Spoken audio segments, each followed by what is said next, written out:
அழகான ஒரு உபதேசம் அது. ஒரு ஒரு ஒரு கம்பெனியில கட்டுமான வேலைக்காக இருக்கக்கூடிய ஒருவர் எல்லா வீடுகள் அது எல்லாம் இந்த கன்ஸ்ட்ரக்ஷன் எடுத்து கட்டி கட்டி கட்டி கட்டி எல்லாம் முடிக்கிறார். அவர் கொஞ்சம் காலத்துல என்னது நான் நின்றுகொள்ளும் நினைக்கிறார். இதுல இருந்து போதும் மாமா நின்றுவோம் அப்படின்னு. அதனால போய் ஆபீஸ்ல சொல்றா நான் என்ன செய்ய போறேன், நான் நின்று கொள்ள போறேன் அப்படின்றார். அப்ப அவர் சொல்ற இல்ல நீங்க அப்படி நிக்கிறதா கூட கடைசியா ஒரு ஒரு ஒரு வீடு ஒன்று நினைச்சீங்க கட்டுங்க, அதுக்கு கூட தான் நீங்க என்ன செய்யணும் நிக்கணும், கடைசி ஒரு வீடு வேலை இது அப்படின்னு. சரி என்று சொல்லி அந்த வீட்டை அவர் கட்டி முடியாது. கடைசியா தானே கண்ட மாதிரி கட்டி விட்டாரு. விளங்கிட்டா கதவு போற மாதிரி போட்டு கூரை போற மாதிரி போட்டாரு.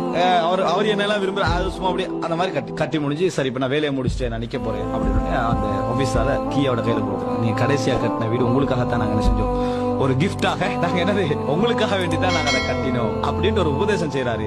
அதாவது நீங்க இன்னைக்கு அல்லாஹ்வுக்கு வணங்கக்கூடிய எல்லா வணக்கங்களும் கீ உங்கள்கிட்ட தான் என்ன செய்ய போகுது, தரப்பட போகுது. இன்னைக்கு நீங்க செய்யக்கூடிய அல்லாஹ்வுக்கு செய்யக்கூடிய எல்லா வணக்கங்களும் அதனுடைய கீ யாருக்கு வரப்போகுது, உங்களுக்கு தான் வரப்போகிறது. அதை அழகா என்ன செஞ்சிருங்க, கட்டி விடுங்க. விளங்கிட்டா அதை அழகாக என்ன செய்து விடுங்கள். நம்ம அல்லாஹ்வுக்கு நினைச்சு செஞ்சுட்டு இருக்கிறோம். அது எங்களுக்கு செய்யற உணர்வு நம்மளுக்கு என்ன செய்யல, அதுல வரவில்லை. அது எங்களுக்காக செய்யப்படக்கூடிய ஒன்று என்பதை என்ன செய்ய மனதுல வைக்க இந்த உபதேசத்தை என்ன செஞ்சுக்கிறாரு, ஜாயின் பண்ண சொல்லி உண்மையில அழகான ஒரு சிறந்த ஒரு உபதேசம்.